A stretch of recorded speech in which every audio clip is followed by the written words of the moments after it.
So we are back. Another interview today. I'm going to be joined with Dylan Tierney and a fellow Irishman. So yeah, we're just going to be going over football. I know he's a United fan, so I'll quiz him a few United things. I'm a United fan as well, so get a good talking and conversations. If you do enjoy this, leave a like down below and just comment anyone you'd like me to also interview as well. So Dylan, let's get into it.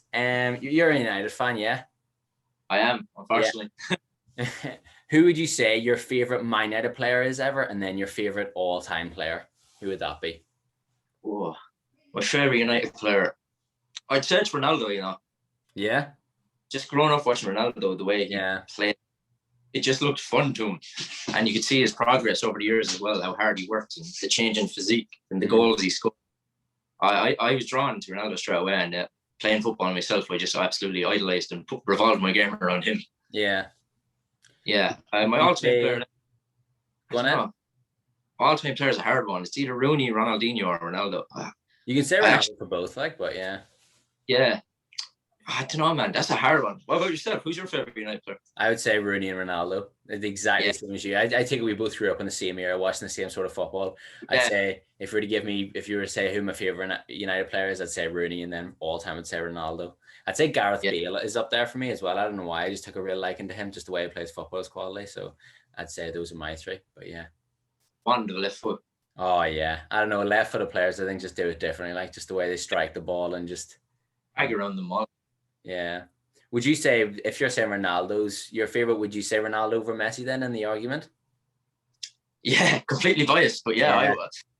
For myself to watch, I'd rather watch Ronaldo personally. Biased. It's hard though. Messi's so good as well. I always think when people get it so twisted as well, when they're like Ronaldo versus Messi, because if you say Ronaldo, it's like people kind of make this conception as if you're saying Messi is bad by saying Ronaldo's better, whereas like they're the two greatest ever. Like they're both the best players we'll probably see for the next 50 years. But just I compare one to the other. I feel people get they get it twisted way far too easily. Yeah, I don't know. I've had a conversation with my granddad about this, and he thinks George Best is probably the best ever. Obviously, I didn't have the privilege of watching any of them players, so I would have loved. If you were to say a better player overall, I'd probably say Messi, but just due to bias, I'm going to say Ronaldo. Yeah, I'd say I'm literally nearly exactly the same. Yeah, from watching like in all the videos, I would say Ronaldo, but it's literally just because I idolized him growing up. I just think, just for me, I could never say Messi over Ronaldo because of the bias. Exactly. Yeah. The goal. Do you remember that 40-yard screamer against Porto? Oh, you just seen him the free kick against Portsmouth. Like I still don't know the physics behind that. How he got it up over the wall from and the power he got in it too. It's impossible, basically. I don't even know how that managed. Yeah, literally. Oh, it's crazy. He was in his pinnacle in United years, I think. Not in goal scoring wise, but just in a watching standpoint. Yeah. I think, and Tom said that in the interview we did as well. It was like when Ronaldo was at Man United, he was probably a better footballer because when he went to Real Madrid, he became all about goals and all about scoring these unbelievable goals, which obviously isn't bad, but I just think you were probably better to watch Ronaldo at Man United than at Real Madrid. Which is fair enough, I think, as well, Yeah. Moving on from favorite player, what would you say your favorite moment is as supporting a Man United fan? What would you say your number one moment is, like your favorite, or just not even the best moment, but just you one that just sticks with you a little bit more? Oh God, that's a good one now. The Champions League final against Chelsea, I think. Yeah, because I remember watching it with my dad, and my dad's a Liverpool supporter, so he was rooting for Chelsea at the time. Like, so I remember Ronaldo scored that header, and then I think it was shortly after Lampard scored his goal. Yeah. And I just remember at the end when he went to penalties, and I was just my ass is in my hands, like I don't know what was going to happen. And then Ronaldo missed his penalty, and then the Terry penalty and the Anelka penalty. I just remember jumping up and celebrating in his face, and it was one of the best moments ever. Oh no, it's crazy! Like that whole season was unbelievable. It's just phenomenal. Like we were robbed of a treble as well. We were robbed in the FA Cup. Could have done a treble. Oh, heartbreaking stuff though. But I remember the Terry penalty, and he slipped. And I had my eyes closed at the time, but I peeked just for that penalty, like. Yeah. And just on the miss, I was like, it was next level excitement. Like. Oh no, it's crazy. It's so annoying when you grew up with all them moments that you were so used to winning. Yeah. You know, I feel like Arsenal fans as well. Like we just expect to win everything now, and then we're just in such a decline. Well, I wouldn't say we are at the minute. I think Arsenal fans are in such a decline. You're just expected to win so much, you just feel so bad, like. because Arsenal are to them. Oh yeah, they're not doing the greatest. Bad for them as a United supporter. Say again, sorry. You know it's bad when you're starting to feel bad for them as a United supporter. Oh no, it's yeah. Oh. Have you actually been to any of the United games? Have you been to Old Trafford? Have you been to any away games or anything? I haven't had the luxury of been to many now, but the last one I was at was United versus Chelsea in 2012, which was an unbelievable game, man. I remember it was Vidic and Chicharito scored both headers. Oh, was that when Chicharito kicked it off his face? Like he kicked it like into his face? Oh yeah. Back in, yeah. It was such a weird. Like he kicked it as he was falling forward and hit him in the face and went in. I remember that, yeah. Yeah, I was sick, and then I obviously was gonna. I was gonna go to a few this year. I was planning on going to 3, but then obviously last year, but then obviously COVID hit. Like so. Yeah, no, no. I have a friend who lives a year and a half out. Does your friend live over in Manchester? Yeah. Hopefully now, when fans are back in next year, I can go over for a few games. Oh yeah, stay with him and stuff. I'd be quality, yeah. Yeah. So would you say that game is your best home game that you've ever, or the best game you've ever been to? Yeah, that's the best game I've ever been to anyway, by far. I've been to a few Ireland games in the I was just about to ask if you've been to any Ireland games. Yeah. Yeah. It's just always a disappointment when you go to an Ireland game. Yeah. You know what I mean? I was the same with Northern Ireland as well. Like it's just it's annoying. I just wish we were better, man, to be honest. You'd wonder how good the squad would be if you combine Northern Ireland and Republic of Ireland together. I think politically you could never, but I've always said that, yeah, but oh my god, the uproar that would cause. I honestly, I don't think you could have any fans of the games. Nah, that would be an absolute travesty. That would. Yeah. What national anthem would you have? Who would be the manager? Oh, what kit would you wear? Yeah, exactly. Yeah, you don't know what color, what kit you. Yeah, exactly. Well, at least people playing green. That's exactly. Start, like. But no, I think if you were to make an All Ireland, or a United Ireland, dare I say, football team, be crazy. The rugby team does it the best, but I think with rugby, it's just the fans. Yeah, rugby's the one thing we've got going for us, to be fair. Yeah, exactly. Yeah, it's the one thing the one thing that the whole island of Ireland is really good at is rugby.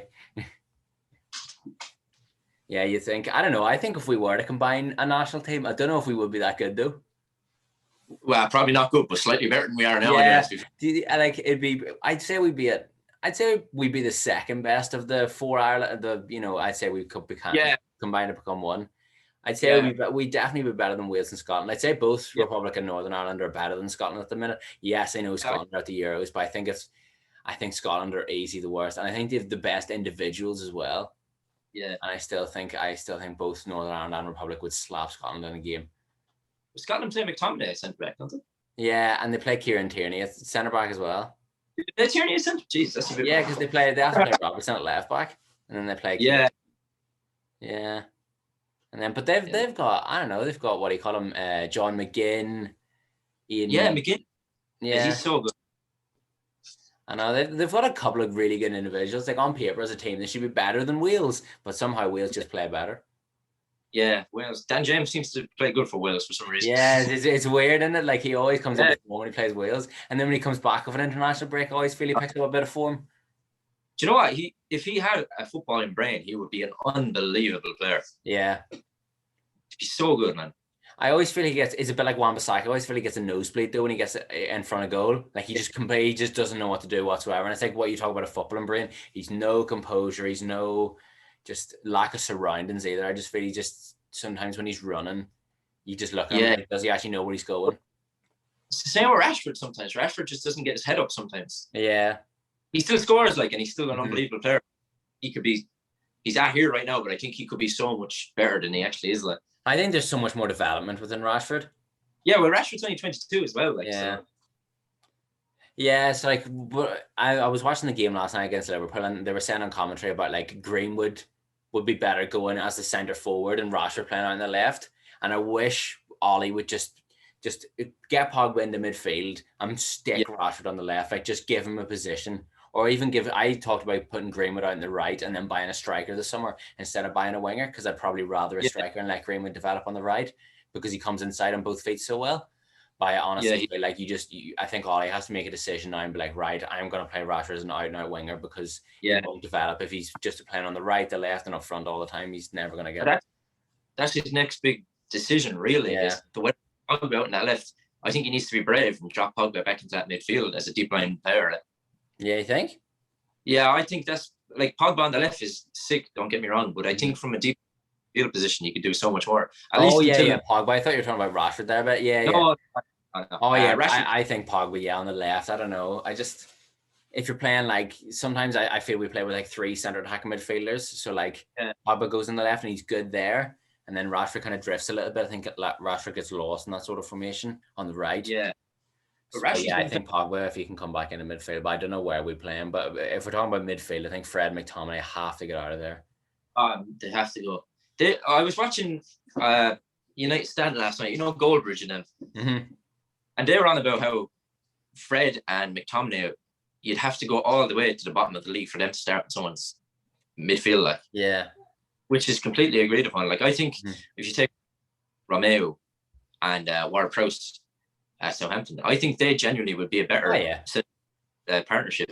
It's crazy. It just goes to show how good Ollie's done with this team and what he's had at his disposal. Yeah. Like, don't get me wrong, we have a very good squad, but I feel like we've very big cracks in the squad as well, if you know what I mean. But that's good. Like, we have a good squad, but it's just lacking in certain key positions. Yeah. The centre defensive midfielder is the big one for me. Oh, it has to be #1 priority for the summer. If we don't sign a CDM at the end of the summer, I'll be so annoyed. I'll be very genuinely angry at the end of the summer if we don't go out and sign someone. Who would be your first preference? I don't know. I was a big fan of Declan Rice, and I still am. But then I saw Mazzala's video, and I think he talked about how Bissouma from Brighton and indeed would be one cheaper options and maybe better overall. Yeah, well, that was my point. Because I think Bissouma is a really good centre, and you'd get him for about $4 million. Yeah, you could get him, under 40 million, like you said. I even think you could get Ndidi for under 50. I think if you're getting Rice, it would have to be 50 to 60. I think maybe even closer to 70, you know? I think 70. Well, there's always an English tax on English players. Yeah, exactly. And with West Ham, they always do really good business on players and getting rid of them. But Jesse into some type of deal for him, really. Yeah, I put that in my video one time, and like someone in the comment section said it's not career mode.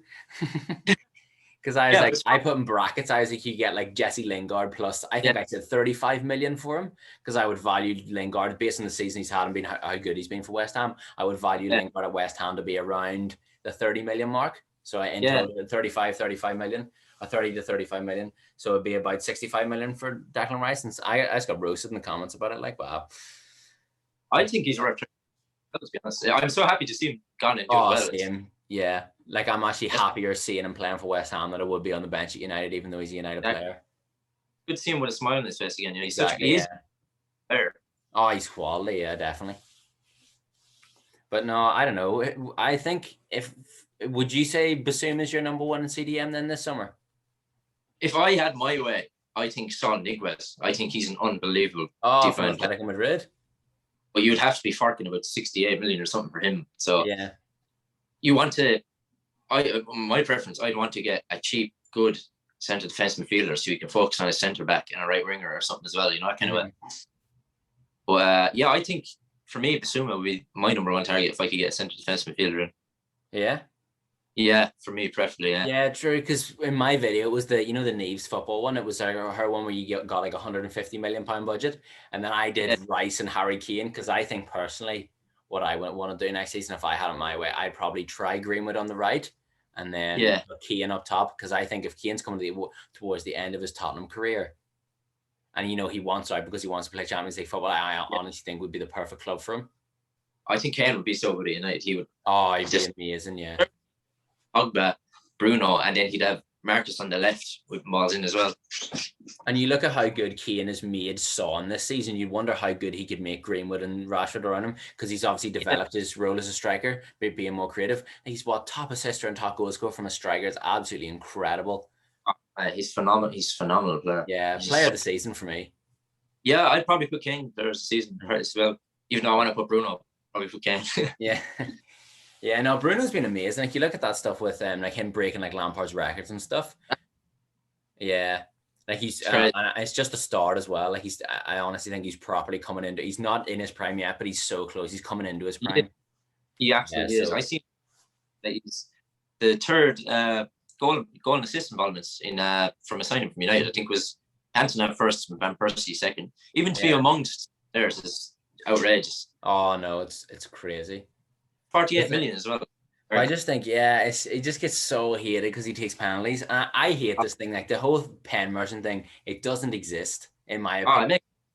I have to score a penalty. Exactly. I think scoring penalties is a skill. Like you're stuck with a world-class keeper or a high-level professional goalkeeper in front of you from 12 yards out and you have to score. Like that's a skill. He's taken 22 or taken 23 and missed and scored 22 and missed one. Like that's incredible. Like that's not a penalty merchant. Like I don't know. Is that realistic that in itself?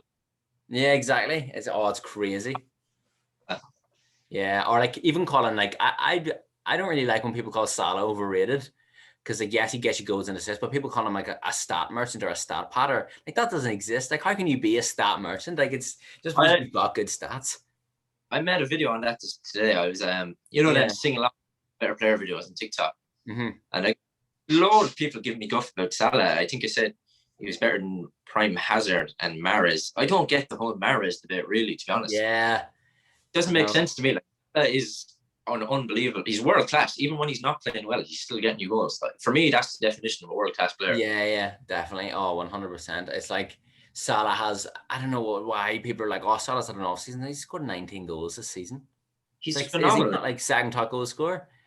Yeah, he is. I think he might be top now, is he not? Because 2 goals. Oh, he did get a goal last night, actually. Yeah. So he might be top now, yeah.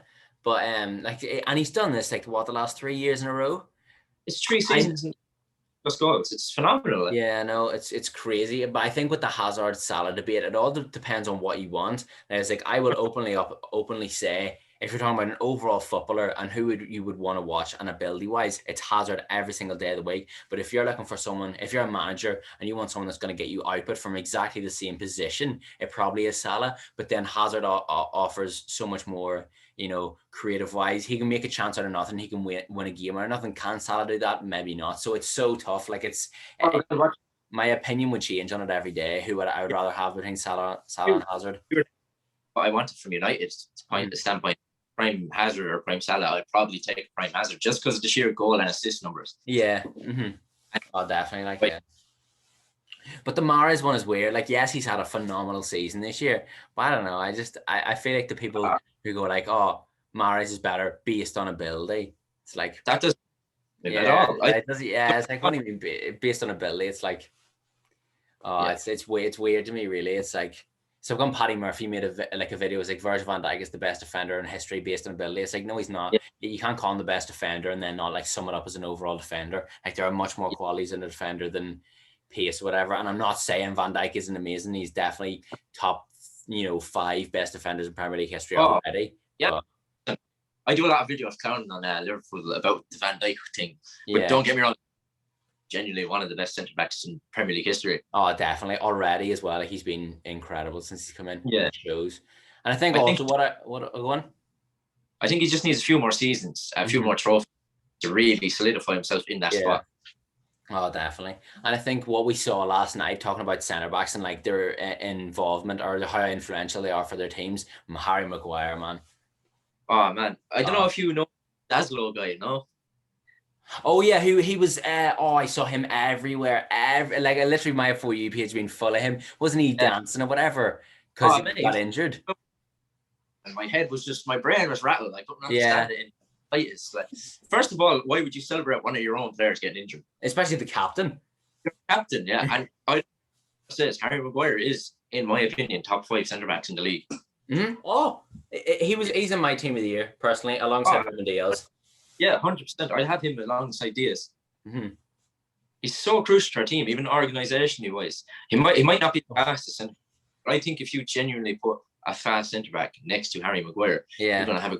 But I said this in my transfer video as well about like if you were getting someone to go alongside Maguire, it needs to be someone that mirrors Maguire's style of play, but then the complete opposite when it comes to like actual attributes. So you need someone who's quick, aggressive, maybe a little bit like Wan-Bissaka, how he kind of loves a challenge, what I said, but then someone who's as good on the ball, or just not as good, but just still solid on the ball, and then good defensive awareness. you know. Yeah. And I think honestly, like a Varane or even a Kanate from RB Leipzig, and we'd be sorted next season, honestly, defensively. Do you see the rumors of us putting in a bid for Varane, 40 million today? Yeah, 40 million, is it? 40 million, apparently. There's rumors circulating that we're about to put in. Oh, I'd love to have United. I've seen another player linked to us, Jules Koundé. I don't know much about him. I've just seen a few clips, and he looks a good centre back, to be honest. Yeah, doesn't he? Who would be your dream? Who would be your centre back pick? Like if we were to sign someone beside him? Oh, Varane, yeah, for Varane. I'd probably take Varane as well myself. Yeah, I think he's so good, man. But people are saying he's not good without Ramos. But I was watching games with him next to Eder Militao and some other centre backs. I think he's very good. Like he has very good leadership qualities as well. He's fast, aggressive. He's strong on the ball, good in the air. Everything Lindelof lacks, in my opinion. Oh yeah, I think Lindelof's just scared of defending as well. He just doesn't. I think he's weak. He's just weak on the ball or something. Because technically, I think he's actually not a bad centre back. Yeah, I have the moments like in certain games, Lindelof is quality. Yeah, and then it's like everybody chicken going around last night, I thought. Yeah. Oh, last night was a shambles defensive though. Honestly, it was that shows you Maguire's just even his voice at the back and his organizational skills. It was crazy how bad we were last night. Oh, it hurt so much to watch. It was like amateur football. Like honestly, I've seen better at like the Enniskillen Forum. Like honestly, it was brutal how bad it was. What's your opinion on the goalkeeping debate? Henderson or De Gea? Yeah. I don't know. I think it's weird because De Gea is probably a better shot stopper, but then I know that's kind of the genuine argument. Everyone's saying, De Gea is a better shot stopper. But then if you're talking about like Henderson's qualities, like you can hear him shouting, like you could hear it on the camera, especially with no crowds. He's probably a better talker, probably better with his feet. Yes, he nearly got caught out a couple of times last night, but with confidence that'll grow, so he'll get so much better. And all them goalkeepers make mistakes like that. I don't know. It's so tough. I think De Gea, for me personally, has been one of my favorite players ever at United, so I wouldn't want to see him go. But if we're talking about the greater good, maybe after next season, it's got to be Henderson. What about you? What would you think? What would you say? Yeah, my eyes with De Gea, and I think he is a better shot stopper. But I agree with everything you're saying. I think Dino has unbelievable potential. His playing with the feet, I think, is better. His long balls are better. He's when he runs, he's almost Manuel Neuer-esque the way he runs out and reads the danger. Yeah, I think he's better than De Gea. For the greater good, I think maybe push De Gea on, get rid of that 375,000 a week, and put it towards centre back or defensive midfielder. I don't know. I think whenever our young players get a chance and they don't perform, they get rinsed in comments on social media, and I hate. It's like you can't give someone any chance. They do something wrong. You know what I mean? It's like you're nearly like it'd be certain times where I'd be nearly scared to start Henderson in case he makes mistakes. His career could just exactly. You don't know. A young player's confidence could be just smashed from. Like Twanzebe, like the stuff he was getting. That was so annoying to watch because I think Twanzebe is one of the best centre backs in the club. Yeah, so I said that as well. I saw Mark Gobridge making a video. It was like, why are we going out to buy a centre back when we have Axel Twanzebe in the ranks? It doesn't make sense to me. Yeah, he has a good point. Like, yeah, it's a very good point because every time I watched him, he's been fair enough. He's had one or two games where he's made mistakes, but it's hard to get back into the swing of games if you're not starting right. Like with Donny, the few games he started, people were saying he wasn't well, but how can you get into the swing of it? Yeah. And I think Donny's actually, like, for how little he's played, he has shown like little like glimpses of like quality. I don't understand why he's not starting deep line. Because he played 6, 8, and 10 at Ajax, and every centre midfielder at Ajax can play them roles and interchange. So it doesn't. I don't get what purchased for. Like I would have played him last night personally instead of McTominay. I don't know. I went through a stage of liking McTominay, and now I'm back to hating him again. Honestly, it's just he's a B-class midfielder. He's a good option off the bench, I think. And I don't think he's been played in the position where he normally plays. I remember against the Leeds, like when he's allowed bomb on, he's a box-to-box midfielder. He's not a centre defensive midfielder. Yeah. He's playing as a sweeper just in front of the centre backs. It's Cuddle FC. Like the two centre defensive midfielders tuck back, and the two wing backs tuck in to protect the centre backs. Yeah. It's really frustrating to watch. It's a very, I think it's sometimes negative football, like. It is at times, yeah, 100%. I thought it's come along better. I think these two results have really blown everything out of proportion and out of the waters. Yeah, like to be honest, even though losing to Liverpool is obviously annoying because there are such rivals, but even like the Leicester game, like when we lost, I wasn't arsed. Oh yeah, I didn't really mind Yeah, that at all. I was like, well, we've got second place secured anyway. And Yeah, I was like, exactly. realistically, Leicester won. And I know you shouldn't think this, a United fan, but I was like, it dimmens Liverpool's chances of getting Champions League football because obviously we've got Champions League football. So the only thing we have to worry Yeah. about is winning the Europa League. So like I was kind of like to be honest, it wasn't really arsed on the game, to be honest. Yeah, No, we played poorly, but yeah. in the grand scheme of things, I'm not too worried about our season. I wouldn't be too worried about Ollie or anything like that. And I've been Ollie in all season. Have you been Ollie in? What do you think? Oh, I've always been on in, Yeah. 100%. Always been on in. What he's done with the team at his disposal, players have given is some achievement in itself. Yeah. Like bringing in Bruno Fernandes, I don't think he gets enough credit for that, to be honest. No, he 100% doesn't. That was a revelation. Yeah, A no. whole season. Yeah, like once if we give him another summer to get his team back together and get the team he wants and get like a system going that he wants to play, I honestly think would be really good. I think if you give him targets he wants, I think our team challenge for the Prem next season. Yeah. Well, I've got another question here for you, and it's really good because we're talking about transfers. So if there's one player you could ever sign for Man United, ever dead, alive, retired, still playing or whatever, and I'm gonna leave out Ronaldo and Messi because they're obviously two best of all time. So is there any player from any generation you could ever sign for United that you think would fit into the team at the minute, would transform our squad? Who would it be? That is a hard broad question. That is. Oh God. I'm going to go with central defensive midfielder. Mm-hmm. Do you know what? I think Sergio Busquets. Oh, what a shite! What a shite! Yeah. Deep line, he would have soaked up everything. He would have been so good. Mm-hmm.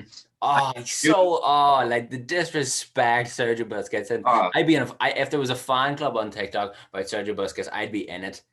I'd be number one, man. He gets so much. Because he had 40 pace on FIFA, everyone thinks he's horrendous, but he is well, I think actually now, because so many people have talked about it, he's getting some respect, but he could.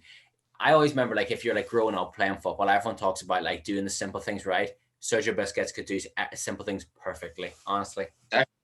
It's like Paul Scholes. Paul Scholes could do everything simple perfectly to a T. I think Busquets, again, he's so calm with a ball at his feet as well, and he can read them. In that central defensive midfielder role right now, he would be unbelievable. Perfect, I would say you could put a shout in for like getting a Roy Keane back in there to like really marshal that midfield. Yeah. I honestly think if you're talking Busquets, there's no better shout, to be honest. Now that I'm thinking of it, like how good he would be at just calming down the defense, just playing long balls. I think he'd just pick out Rashford so well as well. I think. He'd work well alongside Pogba as well. Mm-hmm. Yeah, it'd be someone like Pogba would want to play against. I want to play with. Sorry. Yeah. Best like. Mm-hmm. Oh, 100%. I think a player who doesn't and is kind of similar in that role is Rodri for Man City. Mm-hmm. I think Rodri is a very good central defensive midfielder. But sometimes they say that's the best thing when you don't notice the central defensive midfielder. Yeah. And I think everyone's starting to notice Fernandinho so much more because he's coming towards the end of his career. But it was one of them ones where you never noticed him. 100%. I did a video the other day. Paddy had put up a Coutinho. The Philippe Coutinho one. Yeah, I was like, nah, man, it's Fernandinho, whatever. Yeah. Oh, definitely, yeah, 100%. Oh, he's been so good, Fernandinho. Oh, really going under the radar.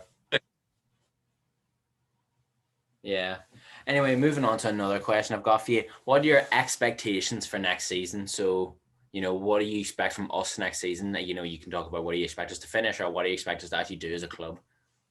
Well, to be honest, this year I didn't really expect a challenge for the title. I didn't expect second place at all. That's August. Next season, if Ollie gets his targets, I expect us to go all the way for the league, to challenge for the league. Mm-hmm. I know I have probably that mindset of an old United fan where I feel like every year we should be challenging for it. But I think finish this year strong, win the Europa, finishing second, next season push on for that first place. Yeah. Hopefully win a cup or two. Would you rather us go for the league or go for the Champions League? If there was a run in either, which would you know? Because I don't know if we have the squad depth to go for both yet. I think for the Champions League, I think we need a deeper squad anyway. I think if our want is get that league back, reestablish ourselves as the best club in England. Mm-hmm. Yeah, I would Don't say get me wrong. like even though winning the Champions League is obviously probably the biggest club competition you can win, for me personally, like you said, getting back on top at England once Yeah, again would be it'd be nice. Yeah, definitely. What are your Prem predictions for next season? So I did this in the Mills video and actually forgot to ask Tom this. I'm going to ask you who you think the three teams you think you'll get relegated. So obviously Norwich and Watford have come up, and we're just going to say, I'm just going to say because I want them to come up, I'm going to say Brentford have come up as well. Okay. So the three teams you think will get relegated, and then the top four, who's going to win the league, and then the rest of the top four, and then who's going to get you the 2 Europa League spots as well. So the top six basically. That is a hard question. Yeah, because I think there's so many clubs that could really challenge for it, like West Ham, Everton, Leicester, Aston Villa, if they got Grealish back and kept hold of them. So yeah, top four for next season. Do you know what? I'm going to go out on a limb, and I really think I'm really afraid of Chelsea with Thomas Tuchel. I think next season Chelsea could win the league. Yeah. Second, I'm going to say United. Mm-hmm. I'm going to go City. And fourth, I reckon Liverpool will get back to their ways, especially with the Kanate in centre back. Mm-hmm. They'll be fourth, and then to get relegated, I think Norwich are going back down. I think Watford are going back down. I can't see Newcastle staying up for another year the way they're playing. Yeah, well, Steve Bruce won Man of the Month. Are picking up the football a little bit, but then the consistency lies, So I probably couldn't see it either. Maximin and his injuries, I think he's their main player with Callum Wilson, and they both seem to get injured a fair bit. Mm-hmm. So I'd probably put Newcastle going down. Yeah. So Newcastle, Watford, Norwich to go down, and then 2 Europa League spots, 5th and 6th. Europa League spots. Do you know what? I'm going to say Everton, West Ham. Oh, Arsenal and Spurs missing out. I thought Arsenal and Spurs really fell off the cliff. Yeah.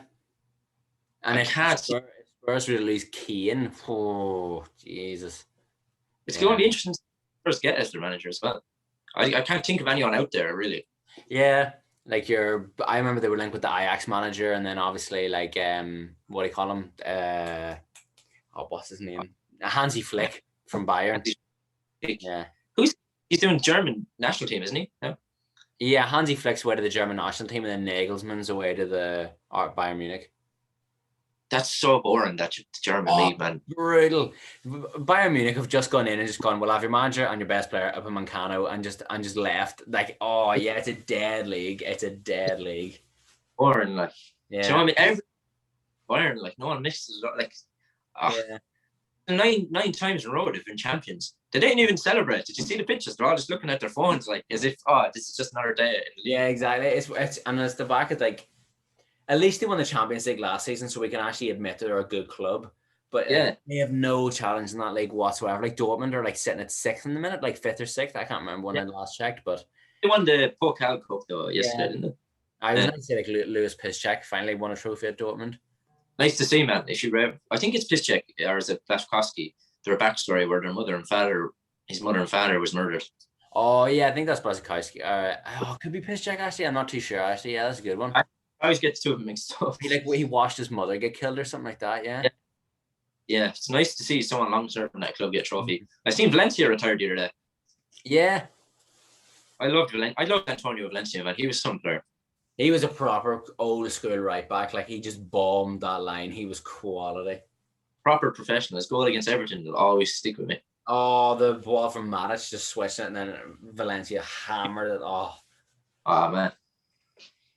Yeah, that was quality. He was so good. Such a good captain. Yeah. I don't know. Yeah, you're talking on your Premier League predictions. Like, I think the title race next year will hopefully, and I don't want to jinx it or anything, right? But I think the title race next year will be so good. It'll be amazing. It's going to be pure flames. That whole league next year is going to be. Because you've obviously City building on a league title again. You Liverpool with a full strength squad. Hopefully, Man United will have made some really good signings this summer, so we'll have a proper class squad. And then Tuchel under Chelsea looks so dangerous, like you said. So I think that next year's title race, it'll be like an old school, like the Arsenal, Liverpool, Chelsea. Like I think next year is going to be low points, hard fought league. Mm-hmm. Yeah, definitely. Oh, it'll be so good. I'm so looking forward to it. I'm so excited. And hopefully fans will be back as well, because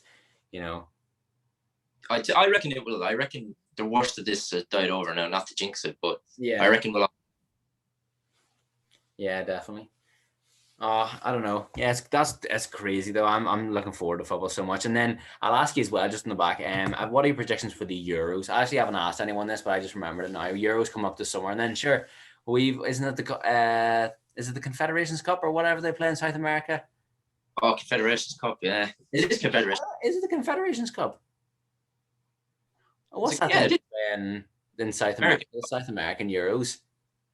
Yeah, it is Confederations. Yeah, it is. I'm nearly certain. All right, yeah. Well, what's your prediction for the what's the prediction for the Confederations Cup and then the Euros as well? Confederations Cup. I don't watch much South American even, to be honest, but neither do I actually. That's why I don't even know what it's called. Brazil, I think, anyway. Neymar, Gabriel Jesus, Fred, jokingly. Brazil are always kind of the main team you think of in South America, really. I know Argentina have Messi and Lautaro Martinez, Di Maria, Redes, but I reckon Brazil will probably nick it. Yeah. And then for the Euros, I've said from the start of the year, I think it's going to be Portugal with the squad depth they have and the young players coming through. Yeah. Could be a Portugal-France final again, I reckon. Mm-hmm. But I reckon Portugal and nick it. It'd be nice to see Ronaldo get another Euros trophy then. Yeah, so. Definitely. I think, the same. Like I would, because Northern Ireland down there, I'd want Portugal to win. But to be honest, and I'll come out and say this as well, every time Northern Ireland, we've only ever made it to one major tournament, but I always support England in major tournaments. Just because they're the closest team, you know? I watch England. If England are proof from, even though that would probably get me murdered over here, but yeah. I think I get away with it a bit more up in the north, but yeah. I'd always be siding with England. So I'd like England to win. Do I think they'll win? It depends the squad he brings. It's up to 26 now, isn't it? You can bring an addition. 26. So I would love him to bring on Wan-Bissaka. For some reason, he must hate Wan-Bissaka. But how Wan-Bissaka and then come up against a team like France and you have Mbappe on the left wing. Mm-hmm. You could play put Kyle Walker right centre back and then throw Wan-Bissaka right back to deal with him. Yeah, definitely. It doesn't make sense. No, I said I made my England team for the Euros, whatever, and I think they should. That I personally, if I was the manager, I'd have like a back five and play Trent and Shaw right and left wing backs. I think Trent would be, and he showed it last night how good he is. Like I actually thought like Trent was amazing last night, but I'm pretty sure in the first 20 minutes he got turned like 3 times by Rashford. Yeah, Trent's phenomenal going forward. Yeah. I think you have that back five, and then you have the right centre back, say Walker there to cover up. That's exactly what I'd have Walker or even Wan-Bissaka to play there as well. That is a lethal right back and utility weapon to have deep lines. Yeah, no, I think Trent would just be so good in a wing back position where you just wouldn't have to care about defensive that much. And oh my goodness, his range of passing is ridiculous. Preposterous. Their number 10 depth as well is ridiculous now. Yeah. Madison, Grealish, Foden. Oh, it's crazy. It's crazy. Mount as well. Yeah. I'd bring Greenwood as well. Would you bring Greenwood? I'd bring Greenwood because he offers an alternative to Harry. If Harry Kane gets injured, you have a strike. Would you bring Saka? Yeah, I think Saka's already in that squad. No, I would probably already have had. Yeah. Who would you be your midfield be in that England team? They play 3 in midfield, don't they? Yeah. You'd probably have to have Henderson just for the captaincy. He's a certainty like in that team. I don't think he's a phenomenal player. I think he's a good player, but his captaincy and leadership is preposterously good, second to none in the league. Yeah, you need him in an England midfield as well, especially how young the squad is. You need someone in there to be like, right, boys. I'd probably have Henderson, Rice. It's hard to think of another. Do you know what? I'm going to go out on a limb and say Ward-Prowse just for the set pieces and corners. Seriously? So Rice, Henderson, and Ward-Prowse? Yeah, Ward-Prowse been so much. Yeah, he's been really good in a poor Southampton team, like. So good. I think Ward-Prowse, unless you move one of the 10s back, but I don't think any of the 10s could really cut it in the centre midfielding role. Mm-hmm. Yeah. I think if I was playing like a 5 at the back, my 2 midfielders would probably be Henderson and Mount. Or Henderson and Madison, or Henderson and Foden. And Mount can play that box to box. Yeah, he's definitely Would offer like enough stability for Mount to play that with free. Like you could play like a free roam, or just because of how good Foden's been. But you could play Mount and then play Foden on the right wing or left wing, and then yeah. Sorry. yeah, you're right. And then I don't know your front three. Keane's obviously got to start, and then you've Sancho, Rashford, Sterling, Grealish. Like I think Grealish has to start in that England team too. Like Grealish doesn't. It's criminal offence. Yeah. He's brilliant. Grealish is brilliant. He's probably third best playmaker in the league. Mm-hmm. Oh, definitely, yeah. Behind KDB and Bruno, I'd probably say. Yeah. No, he's proper quality. He is lethal. I'd kill him at United. Oh yeah. I don't know where he'd go at United though, because obviously you'd have to sacrifice Rashford on the left. So yeah. Oh, like Rashi, yeah. Yeah, and I don't know how good he'd be in a centre attack midfield role, and you couldn't sacrifice Bruno. So no, that'd be criminal. You can't sacrifice Bruno like that. We must protect Bruno. Us. Exactly. Yeah. True. But nah, I think the Euros would be so good. I think Portugal probably as well. Portugal or France, definitely, yeah. They're such a good squad. Portugal, their depth is so good as well. Yeah, oh, it's crazy. You just gotta hope that they're good defensively as well. Because they've got Well, they have yeah, Ruben Diaz as well. Oh, I can't believe I forgot about Ruben Diaz. Yeah. Then to probably bring Pepe as well, I'd say. Yeah. For the just a dog, like. Oh yeah, you need that Vidic like centre back in there. Mm-hmm. Yeah, definitely terrorizing strikers. 100%. Yeah, but now the Euro should be good. But I think that's all the questions I've got for you. I don't know if you've any more. Is there anything you'd like to talk about? That's perfect. You've covered it all, really. Yeah, I know. I thought it was a really good chat. I really enjoyed that. Thank you very much for coming on. And anyone that is watching on YouTube, make sure Dylan's TikTok will be in the link in the description. So go over and give him some love. He does really good stuff. Really good United fan, knows all his ball and stuff like that as well. So make sure you go over and give him a follow and give him a like anytime you've come from the YouTube video. So yeah, Dylan, thank you very much for watching. Thank you very much for coming on, having a wee chat. Really enjoyed it. No worries, man. Thanks so much. I enjoyed it. No bother. Thank you very much. And I'll chat you in a bit. Gents.